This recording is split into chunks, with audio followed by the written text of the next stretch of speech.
To this somewhat overcast Friday for the weekend report for April 21st, 2023. Lots of little pieces of information to bring to you this week that were in the news. I want to start with car payments. So actually over the past 3 years, car payments have actually doubled.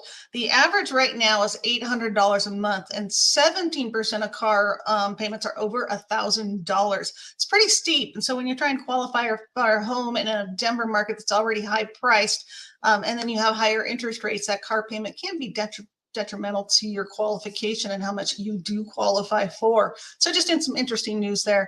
Cash freight, we've reported on this in the past as well. The March numbers came out. So this is the cost to ship goods in the U.S. Down 4%. And that's not surprising because we are seeing slowing in retail sales. And we expect that to continue to slow. The cost to ship itself fell 1.5% and is expected to slow down.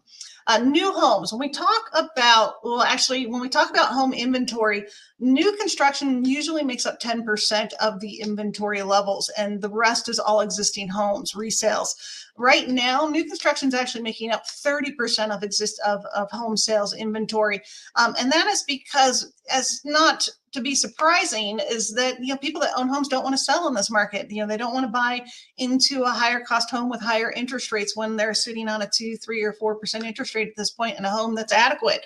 So we're relying on builders to bring us more inventory, which is just not happening. So the reason I mention this is just because this will continue to support home values. As we have low inventory, high demand, this supports home value. So don't think that it's a bad time to buy. It is.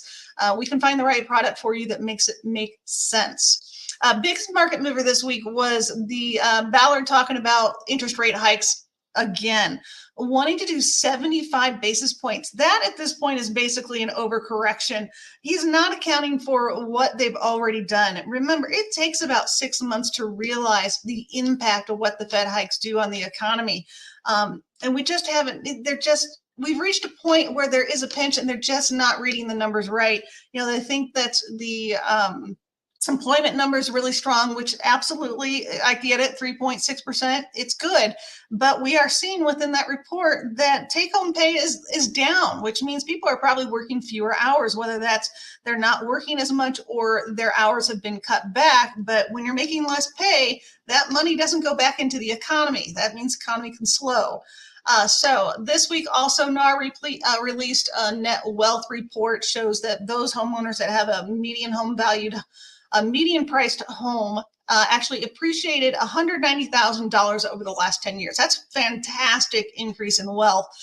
But what's interesting about that, what that translates to, it means that homeowners' net worth is about 40% greater than those who rent. So anyone telling you that it's better to rent than own just doesn't understand what homeownership brings to you as a homeowner. It's wealth. And you can kind of look at it this way. If you're paying rent, you are paying a mortgage. You're just paying somebody else's mortgage. So do you want to pay a mortgage? Do you want to pay, a mortgage payment that builds equity for yourself? Or do you want to pay that mortgage payment to somebody else and build their wealth in the form of a rental payment?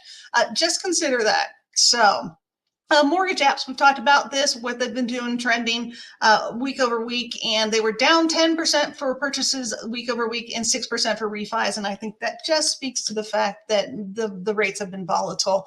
Homes on market average is 29 days right now, and 65% of those sell within 30 days. So we are seeing that homes that do get listed and do go under contract, they're moving relatively quick still.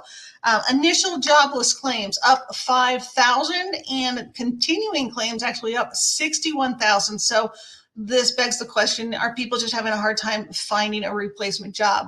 Don't know. Let's take a look at what the markets are doing right now. Today's been pretty volatile already, and it's been a short day at this point. We're just really getting started into the day. We started up and we're now down 8 basis points. So we continue to see this be volatile, and we're hoping that we can stay above this 50-day moving average, because there's a lot of room to move down if we break below that level of support. So we'll see what happens there. If you have any questions, please do feel free to reach out to me. I'm always available. I appreciate your comments. Do like and share my videos. Otherwise, have a great weekend, and I'll see you next week.